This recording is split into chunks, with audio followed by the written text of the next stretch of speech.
Thank you. Thank you all for coming. This is the last Justice Forum for this semester. We will start, and the cartoon librarian.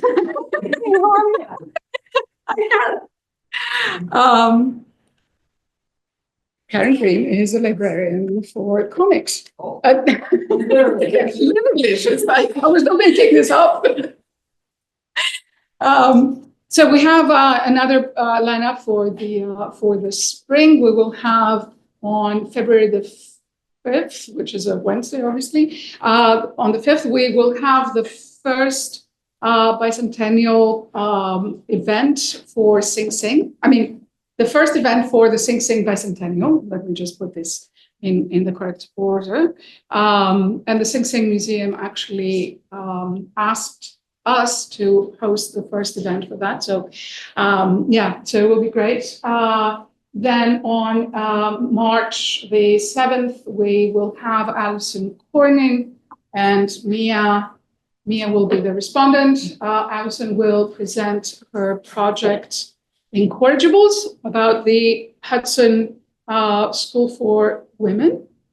And then on April the 3rd, Frank Guridi and Farah Jasmine Griffin will be in a discussion about Frank Guridi's new book, The Stadium, as a phenomenon. So that will be all in the spring. Please come to those also. But today, I'm very happy that we have this panel with Medar de la Cruz and Thai Jones, and on the Librarian of Rikers, which Medar was. I want to say, Medar did not want to mention this, but I want to mention this because it is major. In 2024, Medar received a Pulitzer Prize for his essay that appeared in April 2023, May 2023, in the New Yorker, about being the librarian at Rikers. And I was going to bring it, and then it stayed right next to my bed. But Medar has brought it. So let me just say a few things about Medar de la Cruz and Thai Jones, and then they will do what they have planned or unplanned for us.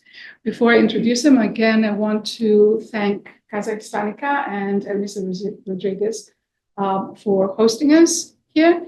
Bruno Bastiles, who as the chair of 4 years ago, made Casa Hispanica available to us.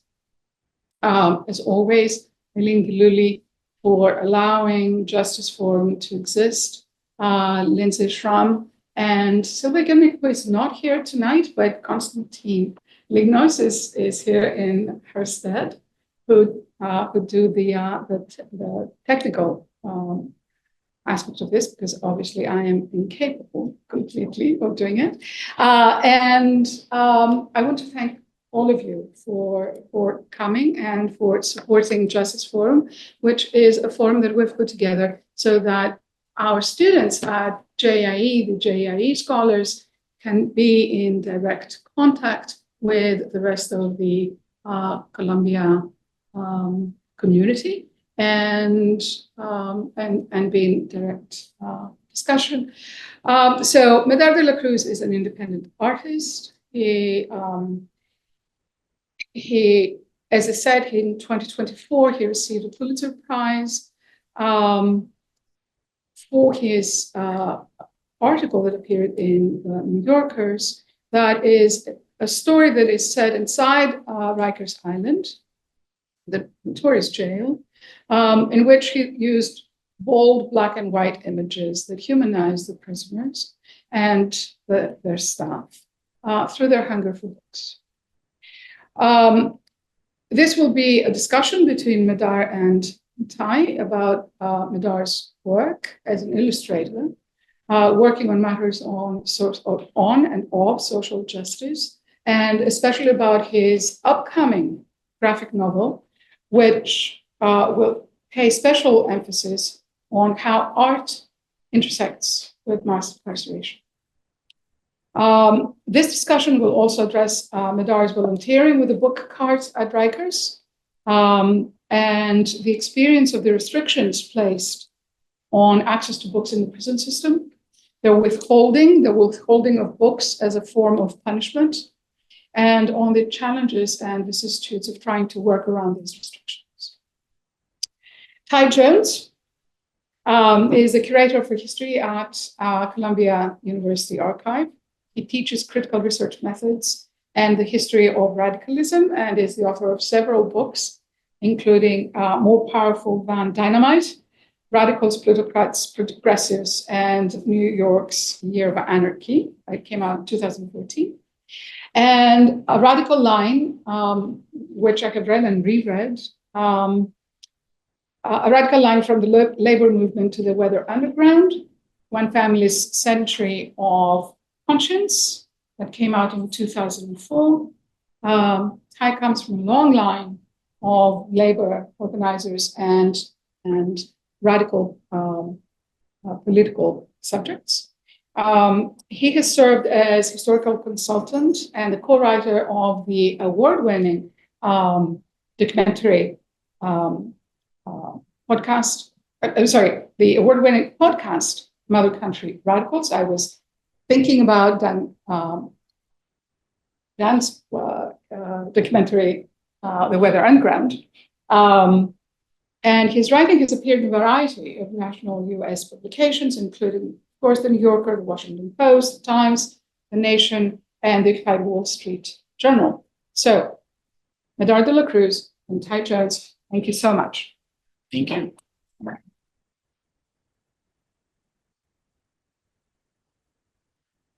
Well, thank you so much, Debbie. I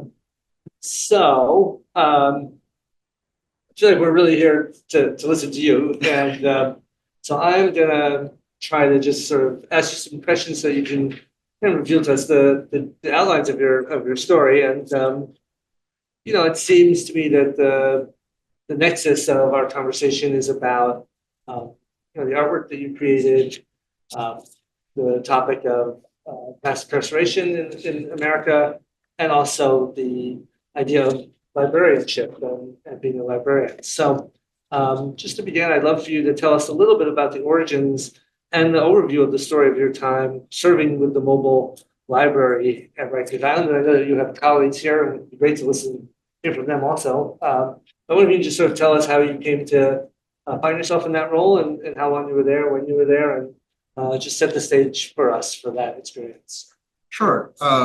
First of all, just thank you everyone for coming, and Nanny for putting this together and inviting me, Ty. I did want to mention right before anything that I do have a couple colleagues here who I worked the job with. So I was just one of many people who did the same thing. I was there part-time, and I started in the spring of 2022.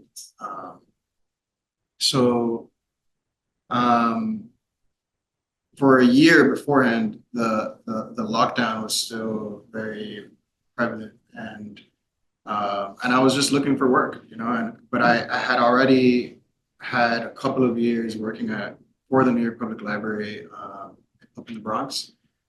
So, and before that, I was just a student that also worked at the library in college for 5 years. So libraries are just where I feel the most comfortable. And when I saw this position, I had heard about it because I know that, or I knew that every library system in New York has a jail and prison department or outreach department that goes to Rikers. So I had heard about it because most of the time, and I know that even the Brooklyn Library does, they'll bring in librarians to volunteer with the jail and prison department. And so I saw it and I thought to myself, well, this is very unique. And this is something that I already care about, and I was already focusing my illustration work on to a certain degree, even as a student. The subject of mass incarceration and how it relates to race, and it was the position that I put the most of myself in, as far as sending out that application and filling out that cover letter and engaging with the folks who interviewed me. So I think that answers the beginning of that question. I'd have to like really put myself in 2021 and 2022 again to like think about how that played out in my mind. But I will quite frankly say I applied to many jobs throughout that time, and that was the job that I got, and I decided to go forth with it. But I'm originally from Miami, Florida, and at the time I was only living in New York for just coming up on 6 years. So I came over here with the intentions of being an artist, and I still have those intentions of being a full-time artist. And working in libraries is a way of keeping myself inspired while continuing my career path. I think that answers that question. Yeah. Well, I have to follow up with does anyone else want to tell us about their path to that position? Or Yeah, I would really love it. I mean, I don't want to put anyone on the spot or anything, but if not now, at whatever point you feel the most inspired to like say anything about your experience, that would be amazing. I know that in this specific group, Aaron over here is who I worked with at one point, but the folks that I worked with directly are actually, I don't think any of them are here right now. So. Well, I volunteered teaching prison debate in college, and then when I went to college. You have an audience on Zoom, please. Can only. Hi, I got into it because I volunteered doing prison debate in college, and then when I went to library school and saw the open job, it made sense. Yeah. Maybe you can talk to us about the article. About the article right away? How that came about, and if you want to take us through the images, because some of us know others, a lot of others don't. Yeah. And I think that there are people in here who have never, who don't have an experience of incarceration, but also have never been inside a prison. So that would be really good if. Yeah, so so I think it'd be good to like describe for us what a shift looked like in that position, and then we'll get to the article. Okay. We'll get there. Okay. We have plenty of time. All right. Okay, well, my personal experience was in spring of 2022, Rikers was still very much dealing with understaffing because of the pandemic. I'm sure that understaffing is still prevalent today, but I remember going into a space that I felt was severely understaffed. And also the protocol of getting somebody into the building was different than it is today. And these folks can tell you it changes every 3 months. They have a new thing about who is allowed in. But when I got in, they just needed to like call the library and get like an okay. And I was able to, my first day on the job was on Rikers Island. So it was like a day in the life of going to Rikers involved me going to downtown Queens to catch the Q100, which takes me straight there in about 30 minutes or so. And if I remember correctly, we were going to a couple of different buildings, but we would only spend 1 day per building because it's so difficult to access. And when we get in there, we have to go through metal detectors, put our phones in lockers and do all of the checking out and checking in process of books on paper. The spot or the building that comes to mind specifically is AMKC, which is now a closed down building, and which I think of as just the wildest place I've ever been to.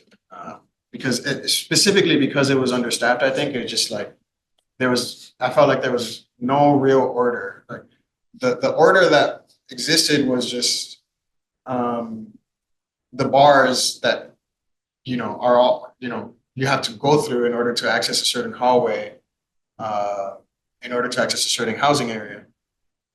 But sometimes we would just be in there waiting for somebody to open the door and just be waiting alongside an incarcerated individual who was also waiting to be escorted to and from a housing area to a doctor or some sort of service. But at AMKC specifically, we would provide services behind bars, which was different to other places where we would be inside the housing area, right in front of somebody like I am with you right now. And yeah, I guess every day would be different. But during those times, certain spaces were closed off because of COVID, and it was just very different than it is now. I don't think, and y'all can correct me if I'm wrong, but I don't think that there is a day currently where you're not allowed to go into a building because somebody has COVID or anything like that. I don't think that's as common today. But the days were pretty short often. We were often done with service in the afternoon, and then it would take a couple of hours just to get back home there. So I guess I also skipped the step of like how do we get the books into people's hands? Like, when I worked there, we had an office, or they still do have an office where all the books are stored, and we take as many of the books that we can fit in our bags home, and then from home we ride the train and the bus with our bags filled with books. So that's one of the biggest limits about the job, being that it's such a small team, and less than half of the people are going to get the books that they want, because that's just there's only so many of us and so much space in our bags, and oftentimes we don't even get the book that they want, or they won't be there when we finally do. So there's a lot of challenges that the job presents. So, reading some of the descriptions of this work that you've done, or some interviews with you, you talk about how there are no cameras, there's no phones. Obviously, you have you weren't allowed to record or take pictures while you were inside. So you in this narrative, you thought of sort of doing illustrations to record these moments. So was there an initial moment where you first had that idea, something that made you feel that this was something you wanted to illustrate, or how did that idea spark for you?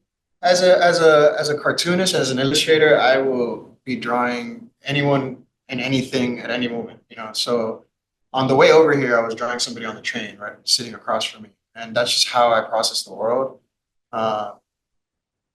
So it was immediate. Like, I had the job, and that's just what I do to keep my hands busy. So I didn't think to myself, oh, this is going to be this. I got home and I said, okay, I'm going to draw about this now. It's almost like journaling. But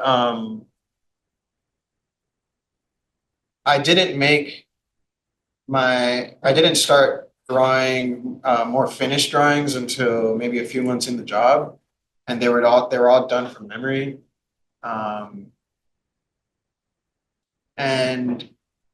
And as far as the article goes, I actually, I was approached by the New Yorker because I posted some of my drawings online.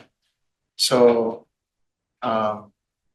less than 6 months into the job was when I was already working on the article and started to develop more thought out drawings that weren't just very, that were maybe thinking more of a narrative, creating more of a narrative.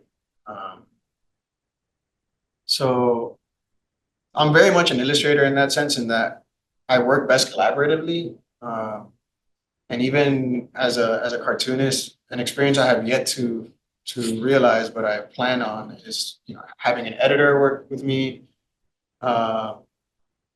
because I guess I think the main thing that I want to do is communicate a certain idea. It's not so much just like a personal endeavor, and I want to make sure that what I'm communicating is clear. So the art director I worked with on the article was very much involved, and to the point that I describe it as a collaboration rather than just, I mean, I'm the one making the marks, but I'm sharing my work in progress and getting feedback and going back and forth for several months. So, I mean, I kind of jumped ahead a little bit there, I think, but. Yeah. So, I mean, what's interesting to me is that this was something that you were doing reflexively and actually for yourself in a sense. And then, at some point, sounds like pretty quickly, the idea that this would be finding an audience became clear to you. And love to hear you talk about what that experience felt like. Did that change the way you were thinking about your drawings, or once you began to think of this as something that would be reaching more people, how did that change your process? And also, what did you start to think about the goals for this work? Well, I mean, the goal is it's a response to the fact that we're not allowed to bring in cameras. Right? So it's like, oh well, I'll use my memory then. It's like, it's a response to what I think is the powers that be trying to hide something, right? So that's what I think I'm attempting to do. That's what I thought I was attempting to do, and that's very much what I wanted to do. I was trying to be like, okay, well, most of the time that I draw, like I was describing, I'm drawing something that's directly in front of me, or I'm using photographs and I'm creating a scene to depict a particular narrative. But in this situation, I had to use my memory, and I had to get in long conversations with my coworkers, and just it was a reaction to that. I don't believe jails should exist, and so it's also a reaction to that. It's a reaction to my own opinions about the carceral system. Yeah, I'm not sure if I veered off there from the question. So, I mean, we're looking at the images that are flashing on the screen. I mean, a lot of them, but not all of them, are informed or describe this process of your work as a librarian. Here you have, having this grab this book. So, because you're there in a context of care work, and also in the context of knowledge work, a lot of these images do have this relationship at the heart of them, of you and these people exchanging care, exchanging to each other. So as a result, the images have a kind of gentleness to them. I mean, obviously, you can imagine a much harsher, more violent vision of a time at Rikers. So, I'd love for you to talk about how you saw the relationship of being a librarian and sharing these books, and also how that shaped the depictions that you created of your time there. I mean, I think it's really interesting you said that, because especially as somebody who was not born and raised in New York, I come over here with like a certain idea in my head, right? And I enter Rikers with a certain idea in my head as well.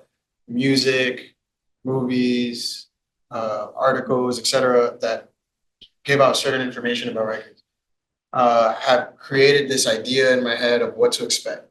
But the reality is that I see myself in a lot of those people. I on the surface, I look like a lot of the people that are in there. So I go in there and I actually, ironically, I'm like feeling like I'm looking at a cousin of mine, or I'm like in conversation with an uncle of mine. And specifically as a Dominican, Rikers is one of the most Dominican places I've ever been. That's part of the reason I even came to New York. You know, I've never lived in a place where I'm surrounded by people from the same culture as me. And I enter this space. It happens to be a jail, and I'm surrounded by many people of the same culture as me. So yes, there were violent situations, and there were very difficult moments, but the majority of them were not in any way that way, because we're providing a service that people want. I'm sure if, you know, on any other situation, a CO, a correctional officer, is received differently. Many of the correctional officers who are also Dominican, and young people of color are going in there with different tensions, or with providing a different, not providing a service, taking away a service, taking away a freedom. But we would walk in with our books and people were immediately celebrating us. You know, the books are here finally. You know, something that I care about. People are telling us all the time. You know, unless we didn't get the book they wanted, the majority of the interactions were positive. At least on my end, my personal experience. So it a lot of the anxiety that I had on the job was, I think, more so in the beginning, specifically at AMKC, that building, that I just thought to myself, what's going on here? Like, this place is just, what's really happening here? You know, I just went in there and I was like, it's actually not surprising that the place closed down, because it was just like, I'm sure we'll be reflecting on this if and when the whole island closes down. Just like it's built for failure. It's built to fail. Like, the place doesn't make any sense. And I don't know how else to put it. But it's bound to be a mess, which is what it is. But we just so happen to be, as the people providing library services, we just so happen to be providing a service that people truly admire and care about. And so we were treated that way, with respect. It's just, the main thing was just not just being part of such a small team, and going into a space where there's hundreds and hundreds of people and there's only a few of us. Yeah, I think I sometimes when I'm speaking, I forget what I'm even asked by the time I finish saying what I'm saying. Well, let me just clarify and say that, you know, I didn't mean sort of violence or fear of violence from you, but the sense of just the violence of the situation, violence of the guards, of Yeah, no, I mean, sort of, I don't think, I think it's a fair thing it's a fair way to frame the question, because that's how I went in there, you know, like specifically in 2022, the number of people that were dying at Rikers was astronomical. And the number of violent situations that were happening were astronomical. But my personal experience, I definitely had close calls and scary moments, but the majority of my experiences were no different than riding the train. And you know, you're on the train, and anything can happen on the train. And I'm sure we've all been in a situation where something happens on the train, and then you hit your next stop and you get out of the train and you move to another train or something, or you get to where you're going. But it's no different than just being on the street in the city. So. yeah. All right. So, you know, what I'm seeing as a sort of series of kind of quiet, intimate moments is kind of a product of your experience. I mean, it seems like you were taking kind of a journalist's eye to what you're seeing. So, I wonder if you could say a little bit about the responses that you've gotten from this art. I mean, what has been some of the more interesting feedback you've gotten, and how many, you know, what has surprised you and how people have responded to this? You know, I'm not sure. I feel like positive, definitely positive response. I feel like there's still this disconnect between how I understand that people perceive what I'm doing or what I've created with those drawings and how I feel about them. Like, I guess my response to that is more not so much that I have a clear understanding of how people have responded. Like, a lot of folks have, I guess the biggest response or the biggest, like the most eye-opening experiences I've had about the job and the drawings and everything up until this moment today even is that by working that job, I entered into a community of mostly like-minded individuals who are all organizing constantly and creating a movement which is, as far as I have understood, like an abolitionist movement or a movement to counteract the oppression that incarceration creates. That's been the biggest takeaway for me. I'm aware of all of these different organizations that are specific in New York, specifically organizing around closing Rikers Island. Rallying very regularly, archiving the stories of folks who have been incarcerated there. Like that's been the most important takeaway I've taken from all of this is like, I shouldn't be so surprised, but I really am. Like, for some reason, I feel like I just entered a group of folks who have all decided to spend their time to make this happen. And most of the folks are coming from direct experience. Like, a lot of the folks who are involved, a lot of the activists in these organizations have been incarcerated at Rikers. So therefore they're experts on this topic. And I'm by no means an expert, but that's, when I started the article, I had only had 6 months going in and out of Rikers on a weekly basis. And even just by, today I've only had, if I add up all the time, it's only been a couple of years of my experience directly working in and out of Rikers. So I just entered into a world where folks, embrace me with open arms because we're all working together with a similar goals. And it's a very obtainable goal of closing Rikers, of making sure that this place closes. Holding the mayor accountable to 2027 is the year it's supposed to close, right? And then that is just part of a larger movement that is nationwide and international.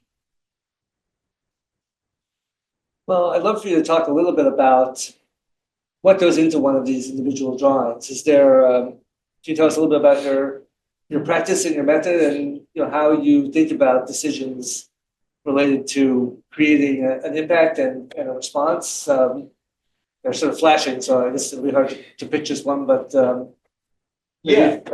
Is there one you would like to talk about in particular? Again, the main thing that goes into it, that went into it, that was new to me, was sending my work in progress to the art director. And this art director, one of the best, was telling me, okay, this is okay, but send me another version tomorrow. So, very encouraging, but also very clear that it's not there yet. It's not quite there yet. What I learned way after the fact was also that they had to advocate quite a bit within their office for this to even be published. And that's kind of how the art director, I'm sure many art directors work. I didn't know that. I shouldn't be surprised, but I didn't know that. So, and another thing is, this was put together over the course of 7 months and a half. And being that it was my first time doing something like this, I didn't know if I was taking too long. Now I know, I guess, that that maybe, I'm sure people have worked on articles for way longer. years, I'm sure, but I was drawing and drawing, but there was I was just trying to take it as far as I could while also gauging. Sorry, I'm distracted because I see that the lettering was like somehow Adobe Acrobat like messed up that file. So if you're looking at this, just know that the converting of the PDF to the PowerPoint screwed it all up. But anyway, yeah, I will say, for example, the one that took the longest are the ones that take the longest are the ones that need to be fact checked. So there's a whole fact checking department, as I'm sure you're familiar with. So this one, for example, there's images of this space at the North Infirmary Command. So that's kind of easy to verify that this is what that looks like. But the one that was the hardest to work on is the most boring one, which is the map. Maybe it was hard because it was so boring to draw a map and there's no figures, but it's also hard because it needs to be perfect. It needs to actually look the way it does on the map. So that was a difficult one. This one in particular, and the wording, the letters, I don't know how that happened. This one in particular is about, it's interesting because that one is about a Russian man who could not speak English. And so we had to bring Russian books. Well, none of us are Russian, so we don't know what the books say. And we're just like, here's a Russian book, I found it. And then he's like, he would look at it and say like, I would never read this. Like you could tell that he was super disappointed with the book. We were like, this is literally the only Russian book that we could get our hands on right now. We would bring in all these Russian books, and apparently they must have all been romance novels that he doesn't want to read. I still don't know what I use Google Translate sometimes, and I could get a gist of what it was about. But he wanted more modern books, and most of the books that were donated to us were old books that were irrelevant to him. I don't know if they were, but that image in particular, being that he was the only Russian individual in this building, I had to draw him differently. And that was something that the fact-checking department at the New Yorker, I think, was like kind of letting me know. So I drew him like a Russian man. Like I drew him like a Anglo-Saxon or a white Russian man, but he actually did not look like a white Russian man. He had different features, but I figured, well, let me just make sure it doesn't look anything like this guy. So that's like, that's interestingly enough for me, that's kind of what the process involved. Like a lot of the folks I drew can't look like anybody in particular. And so I was just kind of like drawing a generic face. But this image in particular, I was more concerned with making sure that everyone knows that there are people in wheelchairs at the North Infirmary Command. And there's old men walking around with canes, or people who couldn't even get out of their bed at all. So we had to come to them. And that was the message that I was trying to portray. And this one, this is a real question that was asked to me that I wrote down in real time. So again, like I said earlier, the way I experience the road is like my hand's always drawing, sketching. So while the folks were looking for their books, I would just be like drawing really quickly, whatever I could. And it was a lot of back and forth of going home and seeing like, oh, there's a phone missing in this image, or there's a trash can missing in this image, or just going into the space and noticing, oh, they have all of their boxes under their beds. Like I didn't draw that. I got to go home and draw the boxes under the bed and stuff like that. Like you see there's all these boxes under his bed. All of his boxes were filled with sculptures. So it needed to take 7 months to do. And I mean, when I see it now, I just see everything that's wrong with it. Like I kind of just surrendered and was like, all right, I think this is done and we're done, right? Like, but I think part of the reason I personally don't feel that I'm done with the project is because I'm I still feel like I need to fix some things or like add to it. Yeah, well, it's amazing because on the one hand, the result is so immediate and like well, photorealistic. I mean, it's not exactly that, but you feel the reality of it. But the process you're describing is, looking at a scene, trying to remember it because you can't draw at the time, right? You're going home and you're drawing afterwards, and then changing people's faces for their safety, it sounds like, or for their identification. Yeah, and it's just also it's like I said, it was a collaboration between the New Yorker and I. So there's a couple of editors involved, a fact checking department, art director. And now what I'm more concerned with, and I'm very lucky to have you in front of me right now, is with the research aspect of the history. And we were talking earlier about this, and I guess we're almost gonna hopefully repeat some of the same conversation we were having earlier, because Ty here is an archivist with plenty of access to information about the history of Rikers. So I am curious to ask you to just like, how accessible is this information? I like, as you were showing me some of the stuff you were showing me earlier today, I was like, can I see this online? Can you send me a link? But I do wonder like how much of the information is accessible to the public, and do you have any thoughts on that or anything? Yeah. So, I mean, I think it'd be interesting for me, at least, to talk a little bit about this question of archives and the history of incarceration and mass incarceration. Columbia has an archive that has really strong collections related to New York City history. It's not especially accessible. I mean, in theory, it's open to everybody, but in fact, it's on the top floor of Columbia building, and right now, the campus is more or less completely locked down. So, I mean, the broader history of archives and incarceration, like any type of social power and social control, is that the archives were, a tool of power that allowed the state to organize punishment and keep track of who was passing through institutions. And so, in a sense, the vast majority of the history of incarceration and archives is archives being, explicitly a tool of control and punishment.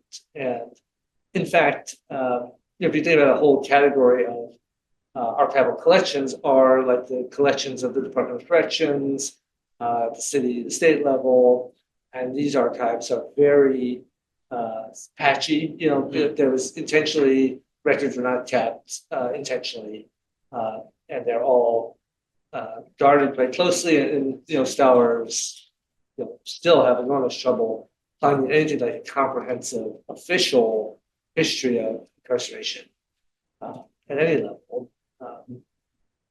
Then there's a history of reform organizations. There's lots of liberal reform groups that have been looking at ameliorating these institutions from their very beginning in the 19th century, and those collections are very useful in seeing how conditions change over the years and how advocates have thought about reforming prisons.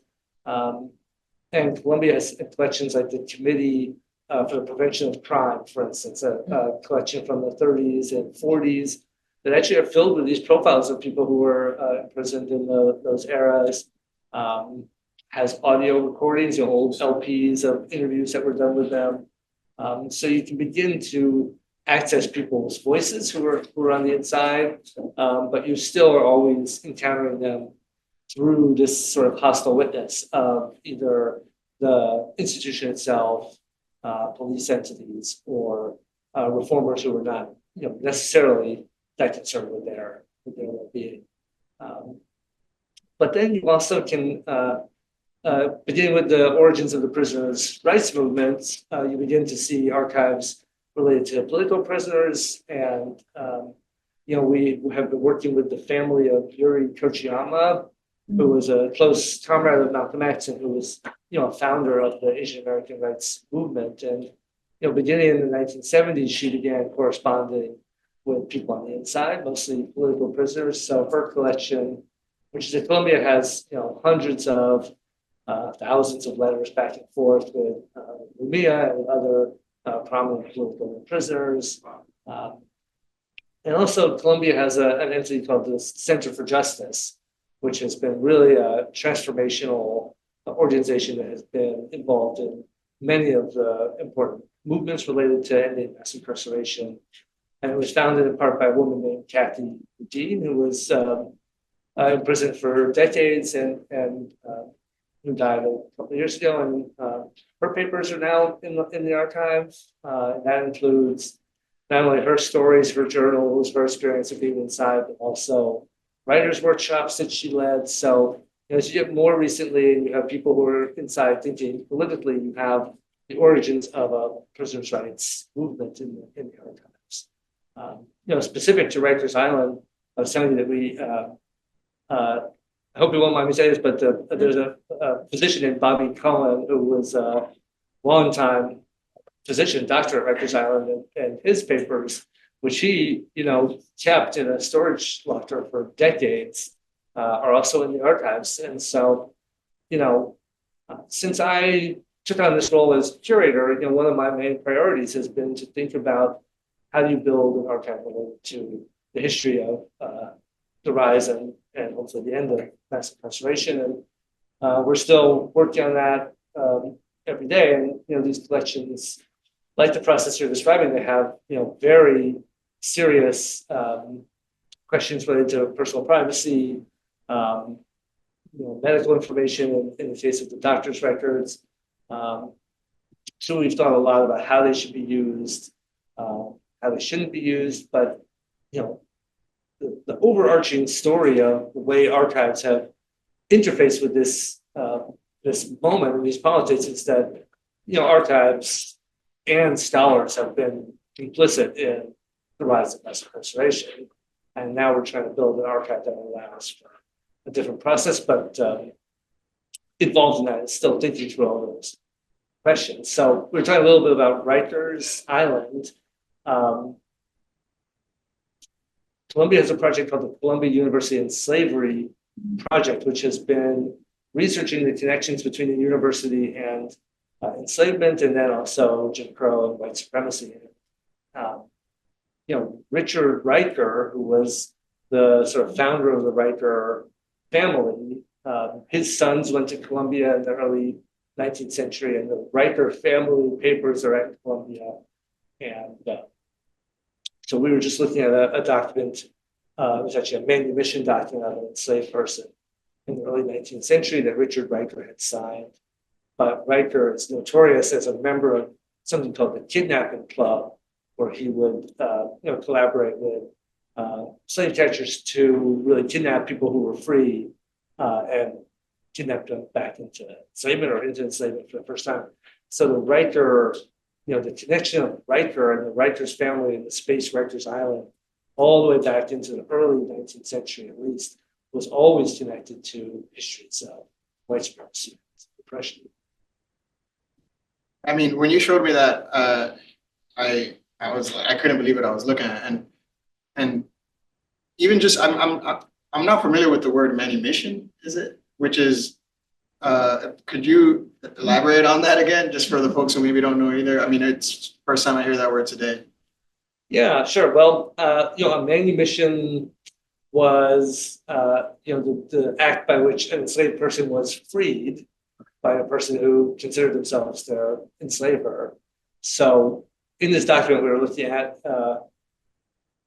it's a printed document. It says that this person was under 45 years of age and could support themselves. So, the document that Riker himself signed, the only information that New York City cared about in this process of manumission or emancipation was that the person who was being freed was not so old or infirm that they would become a burden on New York City. And so the law was actually, I believe, you could not emancipate or manumit someone who was older than 45 years old. So in being the person who signs that document, it's like he's also the person who catches the person who's too old, right? It's like but he's not, that's not his official role. That's like, it's not, what I'm understanding is by being the kidnapper, he is now just aware of who that person is, and it has all the information in order to kidnap. Yeah, I mean, it's possible. I mean, I think, that specific document, he's signing it in his role Right. as the recorder of the city. So we don't know anything else about that specific incident, but it's, I mean, it's as a storyteller, I start creating these narratives in my head. Yeah. I think there's so much there, and I think that's exactly why I want to go about continuing this research, or continuing this not so much as somebody who has a personal experience and has stepped on the island and has seen what I've seen, but now as somebody who is forever invested in like unveiling a lot of this information to folks who have a personal connection, like who deserve the information more than the folks who have access to it, perhaps is maybe what I really want to say. Or I don't know if deserve is the right word, but it's kind of what I'm leaning towards, but anyway, we will definitely be talking. I will definitely be sending you emails after this and like trying to maintain that relationship, because I know that the campus is in a different situation today than it was a year ago, but I am curious about how it was a year ago for somebody to have access, or like 2 years ago for somebody to have access. Did they need to have, did they need to be students? Did they need to be professors? Did they need to have what was that? And I'm curious about this almost for my future self to learn about how to go about gaining access to this type of information. Did you ever have folks in 3 years ago and further back who were not students or professors who somehow ended up with your email or anything like that, or knocking on your door? Oh yeah. Well, I mean, technically the archives are open to anyone. Okay. And, we do an enormous amount of teaching for students in local high schools and junior high schools all across New York City. So, part of our priority, one of our main priorities, is getting these boxes off the shelves, out into the streets, through that type of outreach, through events, through digitization to get things available online. But with that being said, the reality of this particular collection is that it is in this placer space, and it's, the architecture, the design of it all screams unfriendliness. Yeah. It really does. That's right. So, this is, a legacy of how archives have, for most of their history been. These have, always been sites of power. And in fact, the archive has always been one of the very first targets in any revolutionary moment. The people would come through and destroy the archives, which were the sites of state secrets and the records of debt, the mechanisms of power. Yeah. So it's a complicated legacy, but you can't deny the fact that this is, we're sort of working to undo a tradition. And I think that, you need to confront that history in the present and not just pretend that that's not what this archive is created for. Yeah, absolutely. I mean, I was telling you earlier too that like my only experience with was just a few hours that I spent one day going. I know that the New York Times has like they have the thing online called the New York Time Portal or something like that, where you can find papers from 100 years ago. And I just looked up the word Rikers in that portal, and I was reading certain articles where people's names were definitely intentionally blacked out. And it was names who I'm assuming in the 1920s or so, they were protecting themselves, or, somebody paid, I don't know how that information is blacked out, or the original is still legible. But I feel like there's an active erasure happening. And then so like our jobs as researchers and archivists and librarians are to like almost beat people to the punch in that case, in that sense. And that's even what I imagine myself doing if as somebody who wants to continue writing on the topic, just like before you go and erase all of this, because I'm thinking even it's like, yes, the island's going to close down. It has to, right? We have to make sure it does as a community. I would like to believe the optimist in me is telling me that it will close down. But will they try to pretend that it never happened, right? Or that, for the future, or will they try to erase it from history, or how much will they get away with? So I almost feel like we have to accept that there will be a lot of getting away with murder and all types of things that have happened historically on the island. But anyway, these are the things that I'm thinking about right now. Great. Well, do you want to take questions? Yeah. Do you have questions? I think we're at a good time for that. Lady, do you want- I have lots of questions. Thank you very much for setting the groundwork for this. But I want to come back to the last point that you both made about the archive, and one of the things that you're doing there is that you're archiving, right, in different ways, and ways that are maybe from bottom up, maybe what we would call natively or locally, right? And I'm intrigued by Thai's point also about the archive, which is larger discussion, of course, about the role of the archive, the complicity of the archive, the structures of power. So I want to ask if we all agree, and I think that we do, that we need archives to be more open and not more closed. We need archives that will be saturated and inclusive and will posit more questions than they will foreclose. Then whose responsibility is it to keep the archive and engage in the act of archiving in such ways as to create archives of both lives of people who are being archived and their connections or their exclusions from wider systems. So who has a responsibility? I mean, not who has the right, but who has a responsibility to do? Or is there a responsibility? Well,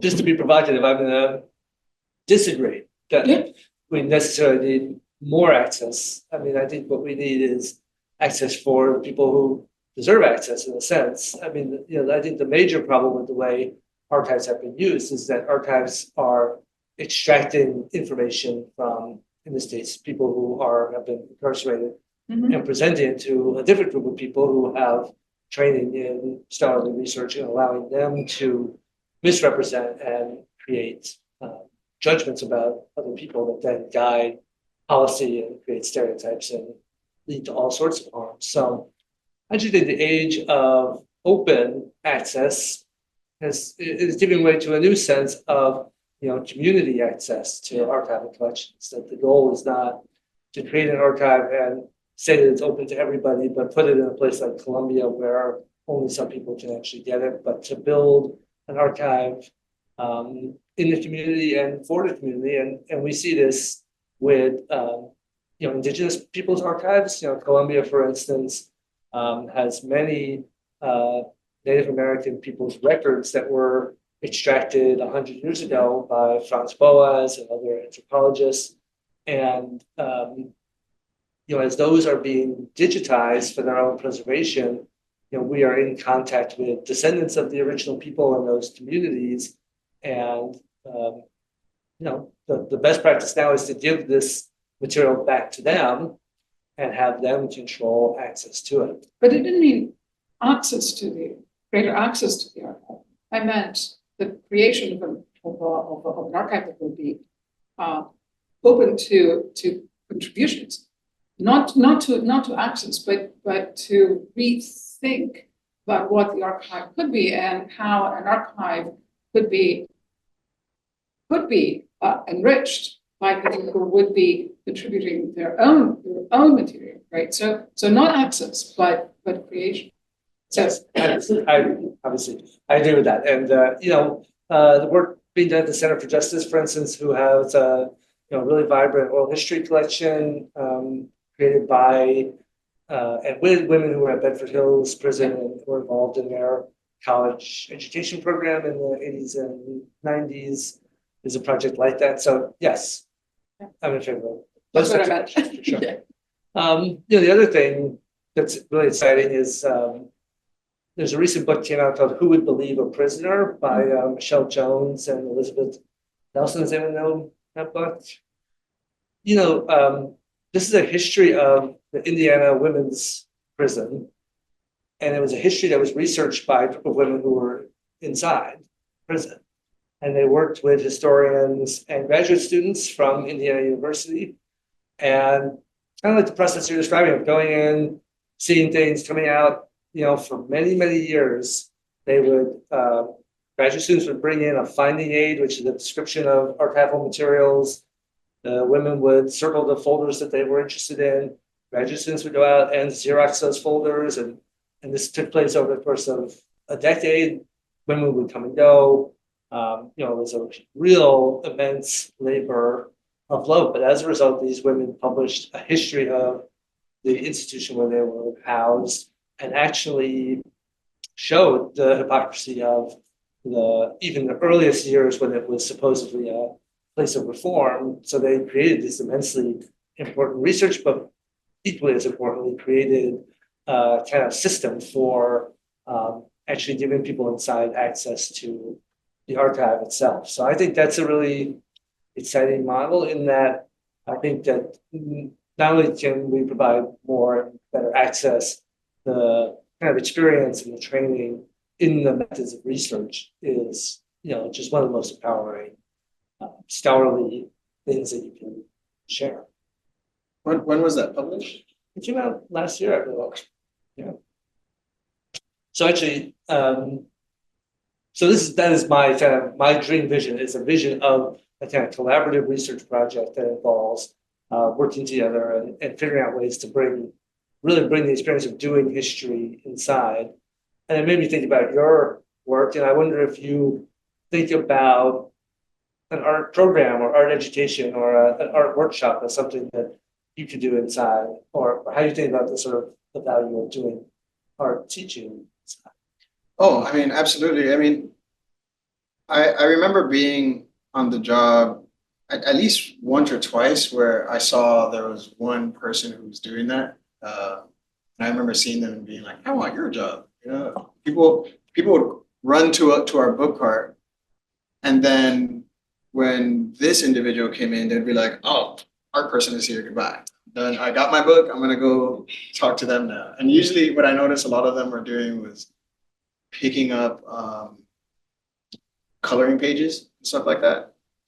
But I'm still kind of arriving to the realization that this is a lifelong commitment for me. I recently kind of rekindled a connection with my old coworkers after 6 months of not seeing them enough. And in real time, I'm, like I was saying earlier, I'm coming to this realization that I'm part of a community now. So there were many moments where I would have in-depth conversations about specific books, or specific topics around the topic of art. Specifically for me, the role that I played within my team was like the comics expert. But that being said, the comics that I read the most are manga, which are Japanese comics, and I actually don't know anything about Japanese comics. I know a couple, and then even just like Marvel and DC, I actually don't know.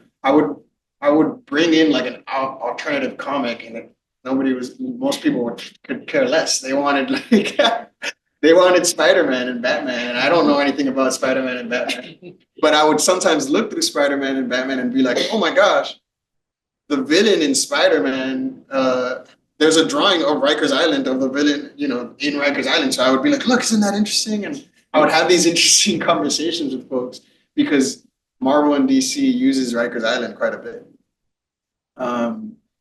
So With the J. yeah, exactly. And you know, Gotham is like the name of the city, but Rikers remains the same name. So in an ideal situation, I would be, I don't know, teaching a comics class or something, or like, but in a more ideal situation, I wouldn't have to go in there at all, or I wouldn't, you know, I'm still kind of coming to terms with that realization. I heard like a recent thing about like, you know, we plant the seed to the tree that will never give us shade. I forgot what that's like a saying. So I guess I'm still putting in, like I'm coming to terms with this reality that I'm perhaps never going to see the world that I want to live in.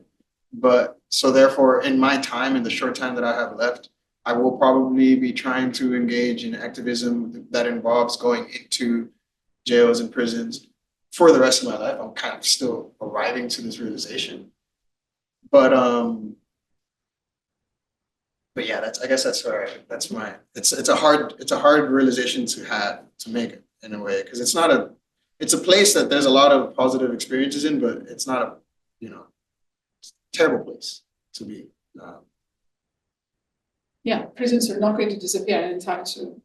But we have two people here who I think have a lot to say into this discussion. One is Mia Roisman, back there, who runs the arts program at Rikers. Oh, wow. Oh, wow. And Karen Green, who, as I said, is the cartoon librarian at Columbia. So I don't mean to put you on the spot, but I do mean to put you on the spot. So we have a program where we offer art workshops most Saturdays, and it's all volunteer run. And we've recently had a really wonderful collaboration with the Studio Museum in Harlem, and have a wonderful collaborator there who's an expressive arts therapist who's designed some really great curriculum. And it's incredibly rewarding, and you're definitely invited to join us. And I'm really interested. Yeah, there are a lot of people handing out coloring sheets, but we're not doing that. Okay. But I'm really interested in how people engage in art when they're incarcerated. And there's a lot of like gender differences in that. Like the women are much more open to engaging in art, whereas in the men's facilities, there's a tendency to be like, there's some guys who make art and then the rest are like, that's for children kind of thing. So I'm really interested in learning more about the value of art for people who are incarcerated. And we have some experts in this room who, if they're willing to talk about that, I would love to hear, but yeah. Hi, everybody. I've attended some of the class I that hear you too. I've attended some of the classes that Mia has facilitated, and the value of it is priceless, because in a place where you're supposed to be shut off and like you're not allowed to really have an expression, you're wearing the same thing the next person is wearing. It really gives a sense of individual.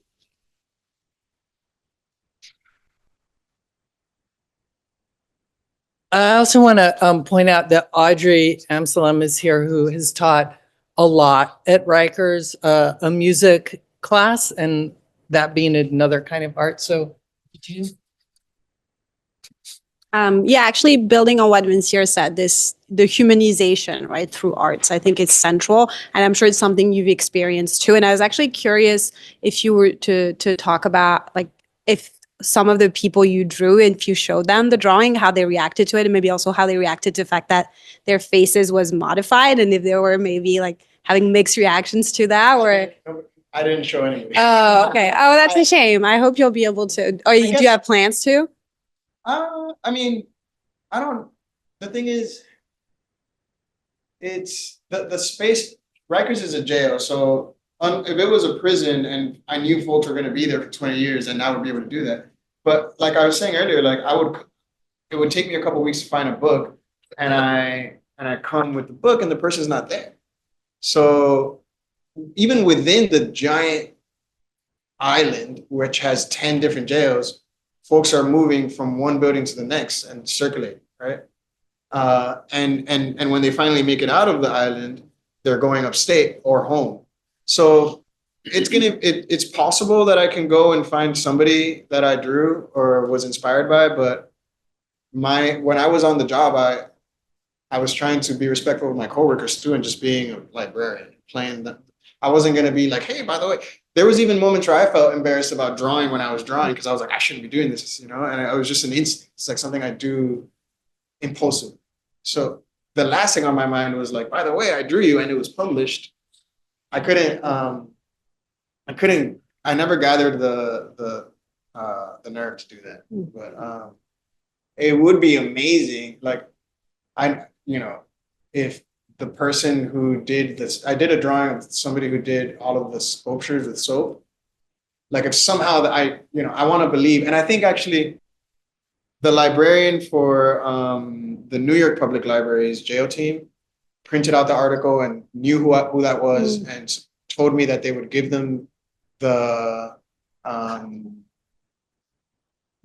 drawing, but I never heard back like, oh, they loved it or anything. Yeah.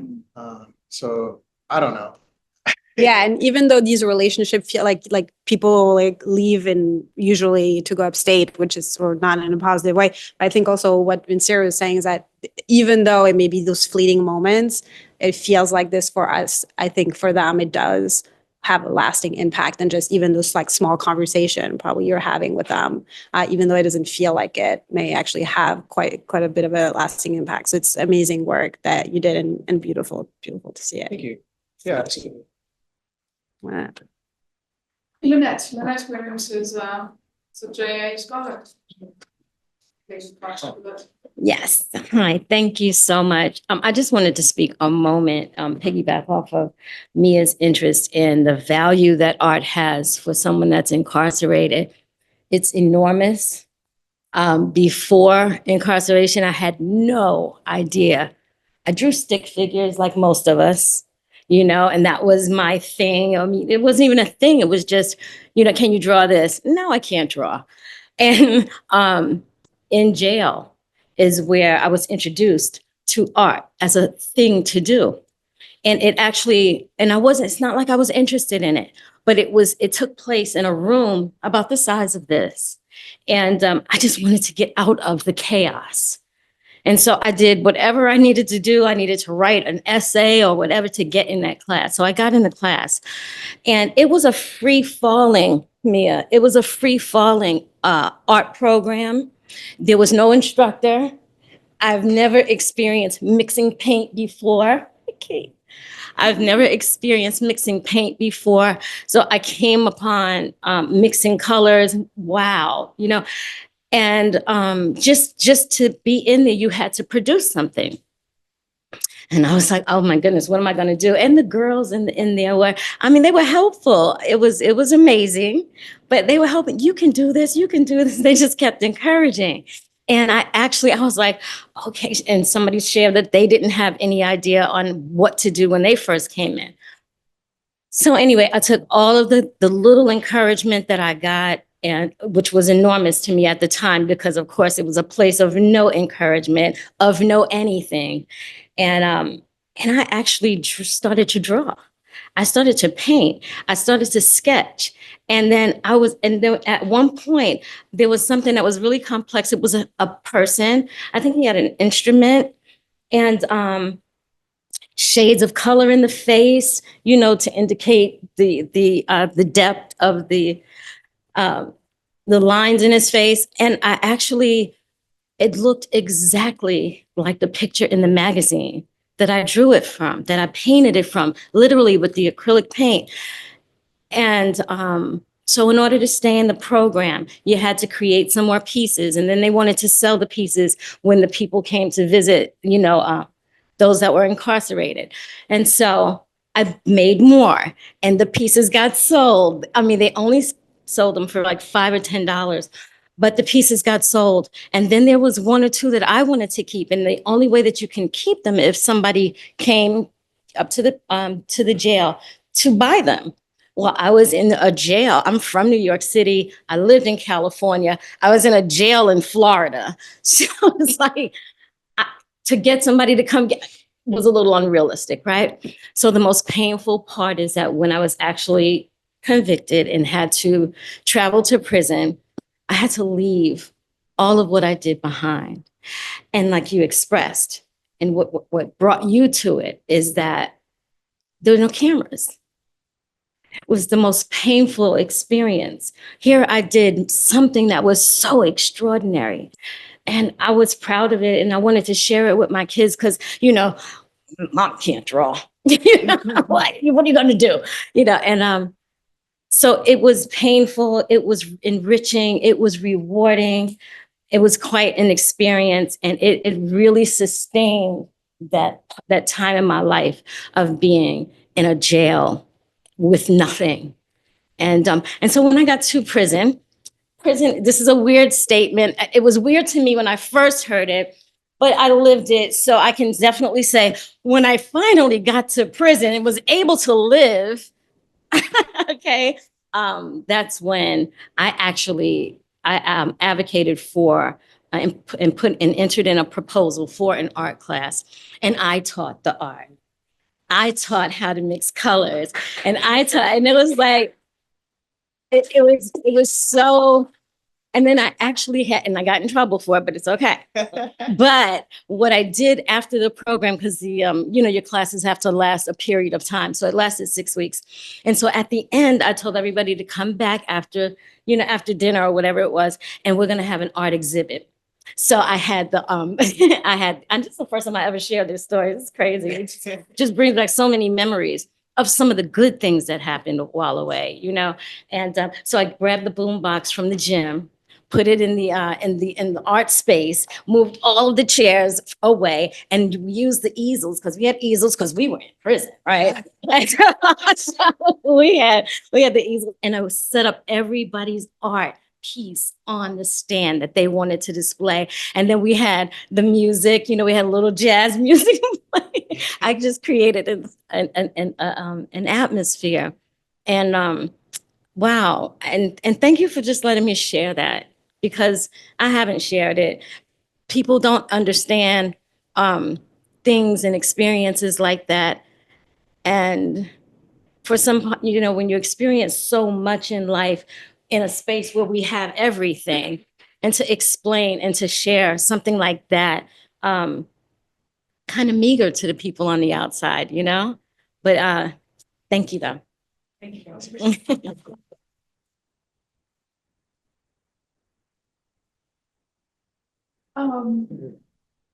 Karen?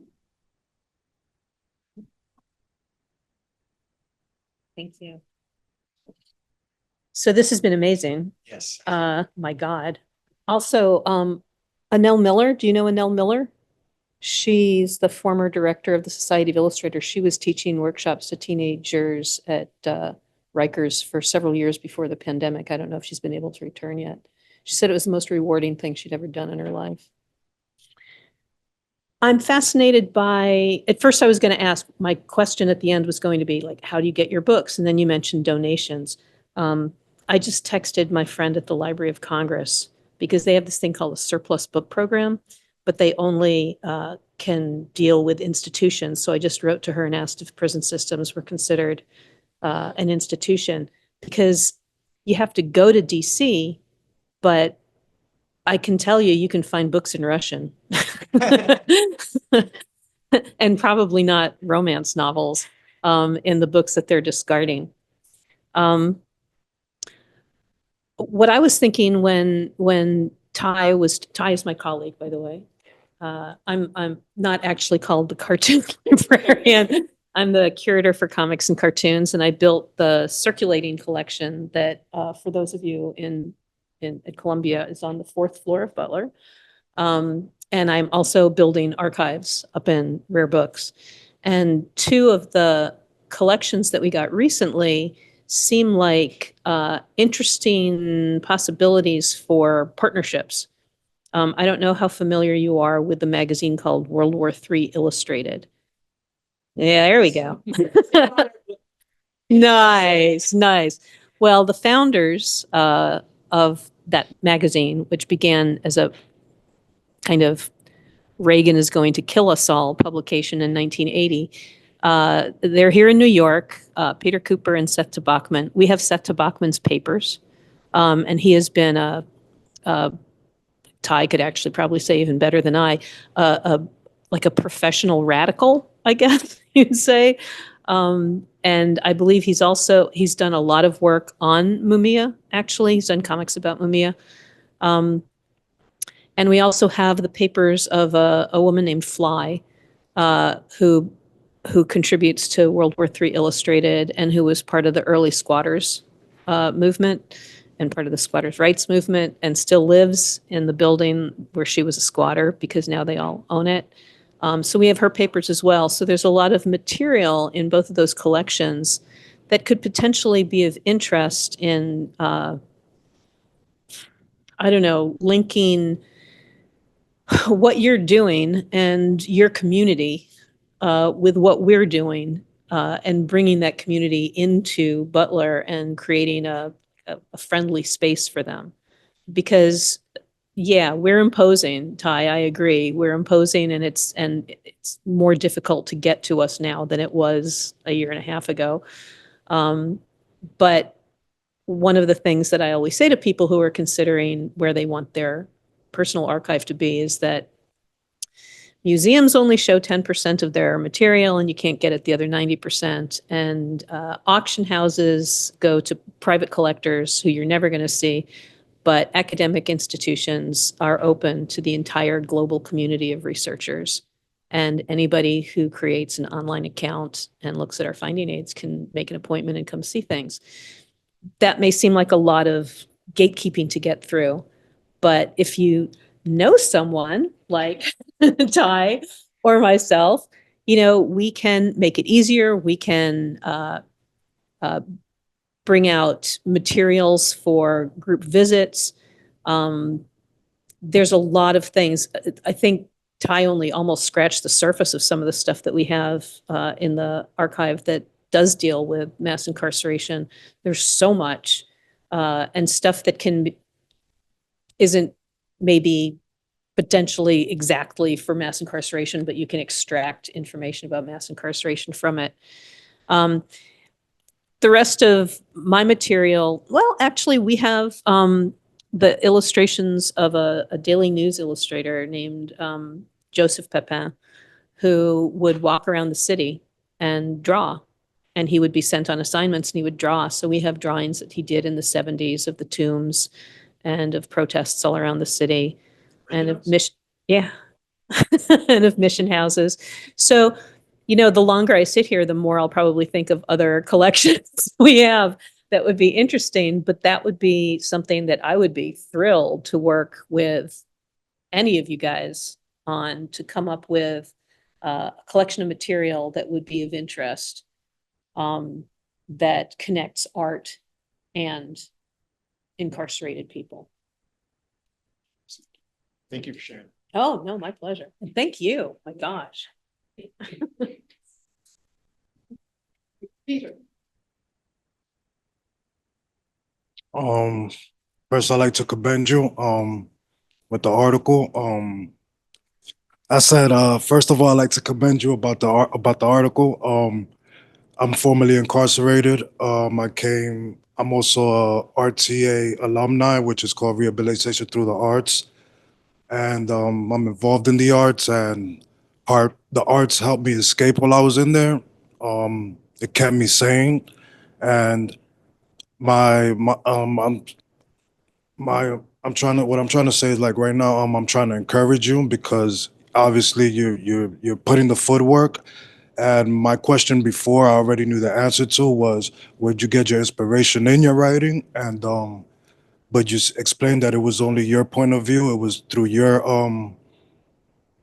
perception. And so my thing is I encourage you to continue pushing, continue drawing, and try to get engaged with the inmates. I know you spoke about that you try not to engage with them because it's a jail and people go in and out. But during those 6 months, you can still get something out of it.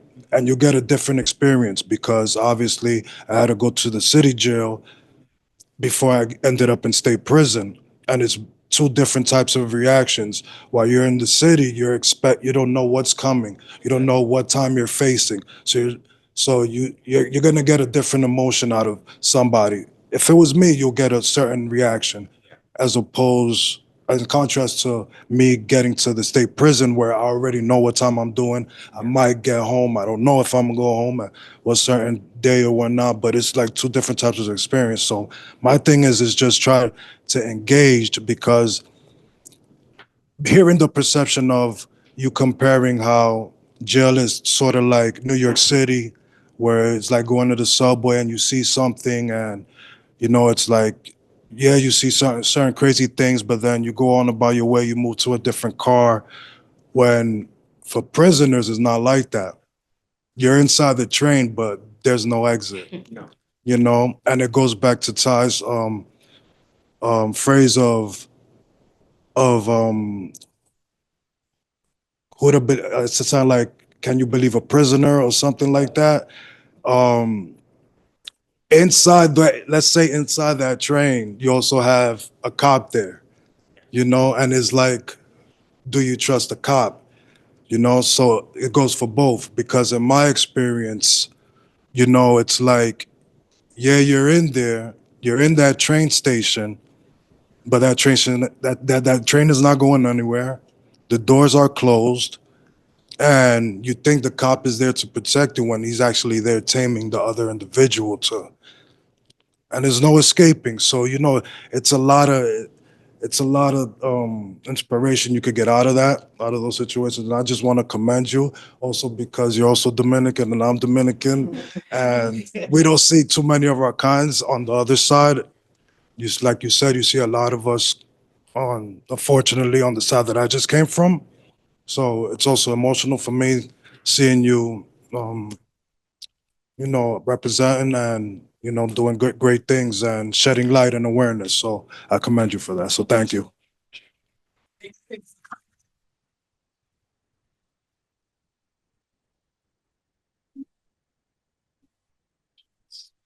Yes, Michael, you can. Do you have a question? Can you hear me? I myself been through Rikers Island, and I just came out the feds.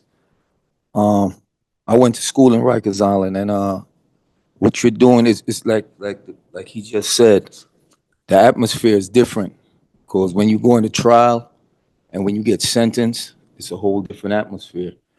But I already know how it is. Like, one thing I wanted to ask you, when you said you was doing all that, there's gonna be all this type of people that's gonna try to come at you.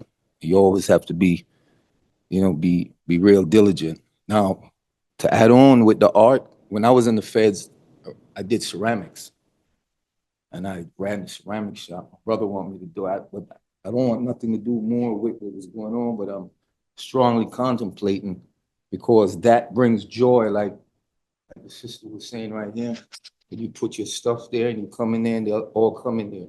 In Rikers Island, in Lewisburg, they were selling the artists. You had artists, guys that was drawing that was phenomenal, because there's so much talent inside. And their painting was going for 1,500, 2,000, 10,000. And it used to, these are what person, and this is what the system used to do. They used to have the community come in there, and they got to get a percentage, because it's like I said, it's all boiled down to money. Everything is money. But I want to commend you too, like he said, that when I was in there, what I did, I started talking to the youngsters, the gang members. And there's a lot of young brothers in there. There's a lot of young talent. A lot of guys is being forced to do things they don't want to do. And if you just take one that you can touch, go ahead and do it, because people's going to always gravitate when knowledge open up doors. Like me, when I went in the military at 16 on the parental signature. I made bad choices. There were consequences. My family was upset. I have embarrassed my family in a lot of ways. But while I was in there, I chose to, you have two things, either go up or go down. And I chose to educate myself. I became a paralegal through necessity. And I had 2 life sentences in 20 years. I ended up doing 34 years. Trump made it retroactive for the crack. But I say this, I commend you as a young man, because the generation is younger. And like I told the professors, in my memoirs I wrote, the generation today, they're very smart, they're intelligent, they're knowledgeable, but they lack wisdom. A lot of guys, you've seen that are older guys, supposed to direct them, but they don't. They're trying to compete with them and trying to lead them down the wrong road. So I commend you for that. I commend you for that, because as a young man, and I'm a Jamaican, so I'm Caribbean. Yes. You understand? So that's what. Congratulations on coming out. Yeah.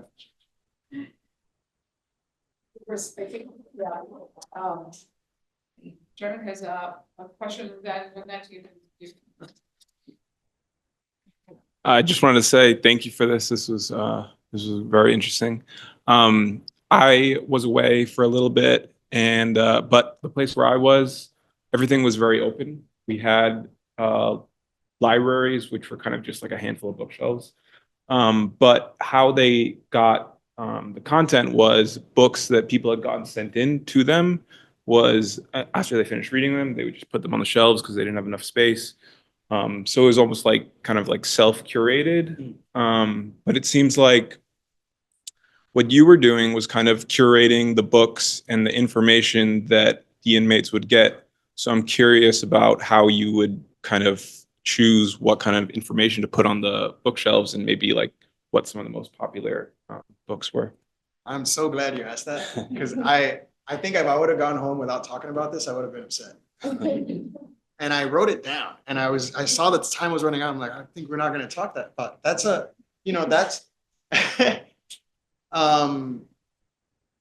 sparked many debates on the way to, on the way from, and during the job, but between me and my old coworkers, many who are not here. I wish they were here. I could grill them. They're my friends, but we had debates, and there's a whole movement of, or not a movement, there's a whole community of jail librarians and prison librarians who go to ALA, which is the big library conference once a year in different cities. And I've actually seen this topic being spoken amongst a big crowd of jail and prison librarians. The topic specifically being urban fiction. Urban fiction is for me, especially, I'm from the suburbs. I'm like, just to be honest, I'm from the suburbs. So I see, it's like, but I'm a fan of hip hop. Like most of the music that I listen to is hip hop. So urban fiction is like, it's like looking at the collection of urban fiction is like looking at a collection of rap music, but in book form. But on our book cart, we only have one book cart, right? And there's only so much space in our backpack. So there would be a lot of debates about like, hey man, why is half the book cart urban fiction? And then my coworkers, who I only, again, had the job for 2 years, my coworkers had the job for 6, 8 years. They're like, listen, that's what people want. So there's like kind of like there's a push and pull there, because in the ALA conference, the most recent one I went to, a prison librarian who has been doing the job for 20 plus years, which, and she works specifically with teenagers. She has the same, she's debating, she's going through this, making the same decision. And she would say something like, yeah, I could just give them the urban fiction, but I would try to put something else in their hands just for the sake of variety and say, all right, but try to read this and then I'll get you this. For me, as a cartoonist and comics fan, it's like what I was saying earlier about like, yeah, I know you want Dragon Ball Z number 47, but we don't have it. Try to read this. And it was like some weird comic that they would maybe not read, but sometimes people would take it in and read it just because that's all they had. But that's an important question because that is what the librarian's job really is. And we're not just delivery people, you know? And especially with a limited collection of donated books, which we have half the job, as folks here can tell you, we have no shortage of donations. We have arguably too many donations. And it's just going, James Patterson. The guy puts out like 5 books a year and we get like 100 James Pattersons a week or a month. And so then you meet people in there, they're like, I've read every James Patterson. It's like, well, it's like, because that's all we're getting. And so I always find that really frustrating too, because it's like, it's either half urban fiction and a whole row in a cart that only has 6 rows, 3 on each side. One whole row of James Patterson, another whole row of Kwan, which is or Kwan, is a big urban fiction writer. And then another whole row of Dragon Ball Z mangas. And it's like the variety thing I was an advocate for, but that's sometimes when I would be like, okay, I'm going to bring in variety, people are like, where the hell is my James Patterson? Or where's my, so it's a lot. It's a difficult thing. It would keep me up at night sometimes because sometimes I'm like this, when I think about the urban fiction, I'm like, this is a book about violence. It's people are wanting to escape. I'm assuming that we want to try to not put so much violent imagery in people's hands, but then it's like there's a balance, there's a game of balance that we're playing as librarians. So I don't know if anyone else has any thoughts on this or personal. Well, Lynette has. It's about the books. Yeah. Oh, thank you. Yeah, it's about the books, and I'm intrigued by the books when you mentioned it and said that you guys bring them home. And I'm looking here, and I asked if I could take a picture of the books because what about the books and where are the books? Well, like you bring them in a cart. I have like no idea of where the library is as you're talking. Like, where is the library? Well, at Rikers, our experience was sometimes like I did service in the boat, which is now a closed down facility, but it was a boat that was parked across from Rikers. The folks in there, because the rooms were so big and they had like a more space, they would read books. A lot of the folks would read books and then have their own little library, right? That was circulating. And it was just like a corner in the room, like stacked in the corner. There's not, but our collection is on a book cart, just a single book cart, sometimes 2 book carts on a good day if we have enough staff. And the DOC notoriously would never give us an actual quality space. We spent a lot of time, I think somebody else here who I worked with, Claire might be around. We spent a lot of time just like begging for more space. And they wouldn't give us a space. So sometimes we would just leave the facility altogether because there's 10 facilities to choose from, right? Because we'd say, all right, well, I guess we're gonna have to go to this other facility where they're actually giving us a bigger closet, but it's still a closet. Oh, wow. And so, yeah. And that you have to bring the books home. What's going on in that space where you have to bring the books home? And is that to bring them back? Yeah, I mean, can you want to speak on that? No, I mean the Williamsburg Library. We have our Yeah. own. Yeah. The Williamsburg Library is where our office is, right? Mhm. And then in that library on the 2nd floor, like you can't just walk in there as a patron to go into the library and see our collection. We're in the office space. We have a room, a very dusty room with just piles and piles of books. An entire James Patterson section that's like overflow, an entire urban fiction section, bunch of books that people will never read and are never going to request, but are just in case somebody requests it. And so, and there's our team in the Brooklyn Library, and I think for the Queens Library, I know for the Queens Library and for the New York Public Library, the 3 systems, it's a team of 5, 6 people that are going into Rikers. So however many we can, like, we write our list on a piece of paper like this. We'll go into Rikers, we write the list of what people requested. Then we go into the office the next day or in the following couple of days, sometimes the same day, and try to find that book. And it's like finding a needle in a haystack. And sometimes we find it, and then we put it in our backpack and fill up the backpack, take the backpack home, and go to Rikers the next day. You have pictures. So the job is oftentimes is compromising and finding the next best thing, you know.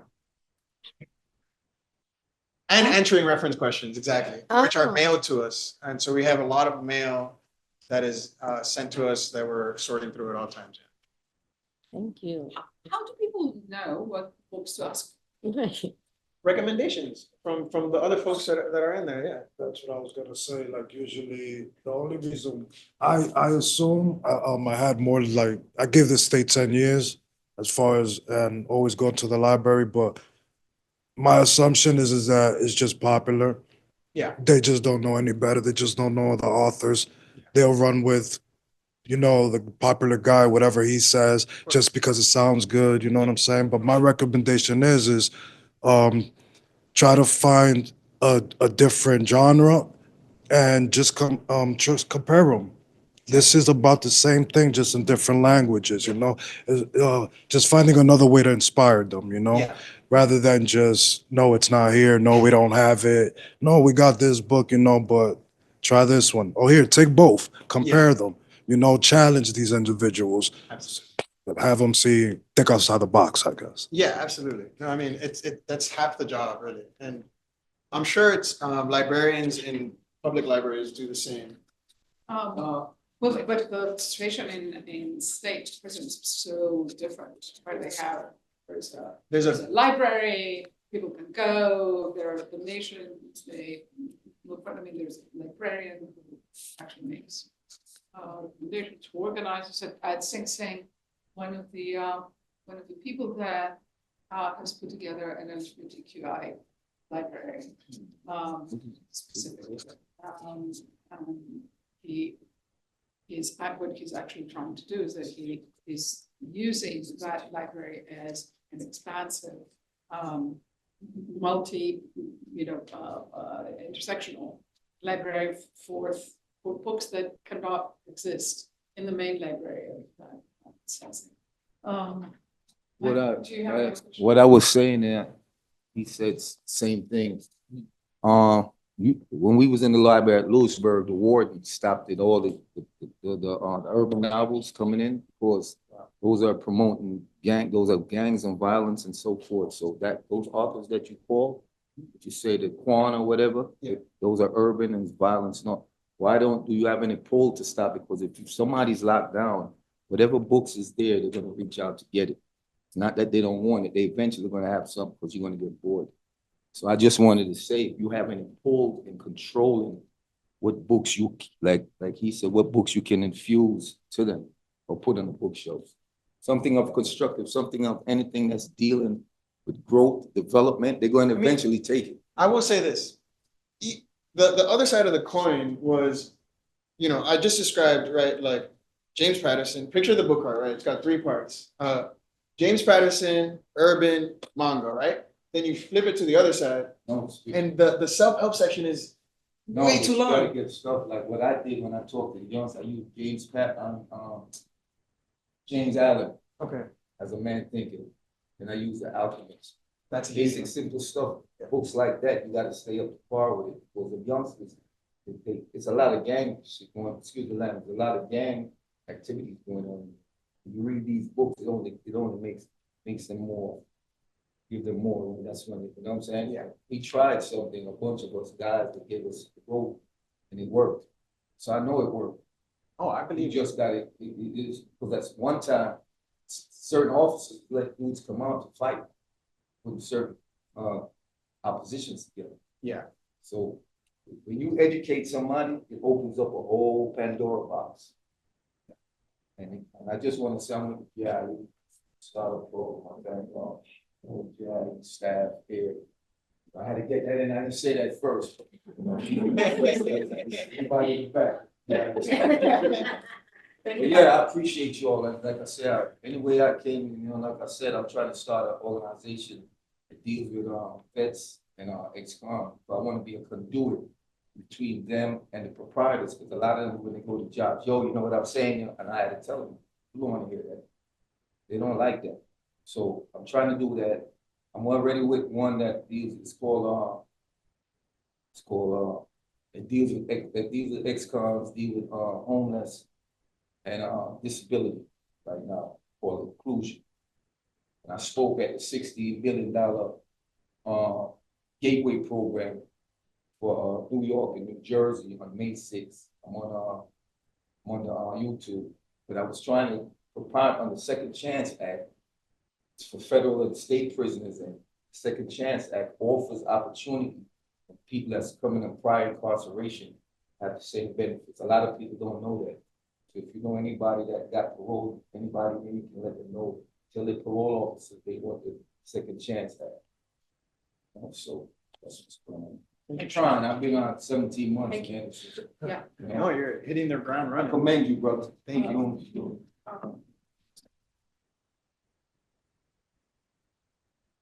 Hey, I just wanted to say that, like, you know, some of the books, well, some of the struggles that we face is like Spanish language books, for sure. And like, we do have, you know, we've had James Allen before, The Alchemist, but like now we have like Malcolm X in Spanish, you know, Sada Shakur in Spanish, Palestina in Spanish, like those kind of books that are like more political, educational books are kind of being seen in our cart more, which is great. Yeah. No, since you got on the team, things changed a little bit. There's a hierarchy, I would say. I was a part-time worker, you know, and my two coworkers are full-time, and they were on the job for several years, and I couldn't just go in there and be like, all right. This book cart, you know, I had to kind of ease in, and you know, so there's a hierarchy there that now there's a completely different team. I don't even work there anymore, but I know that there's a completely different team there, and I know that this is at the end of the day, I'm pretty sure, and unfortunately, our boss, who I thought was going to make it here, isn't here. It's okay. He would say, but I know that the team, the library, for specifically for the Brooklyn Public Library, the Jail and Prison Services Department is very new. It's all, you know, we're figuring it out in real time how we want to go about it, and hopefully it'll grow to even somewhat keep up. But it's a small team. We're doing what we can. Thank you so much. Thank you so much for this. Thank you all.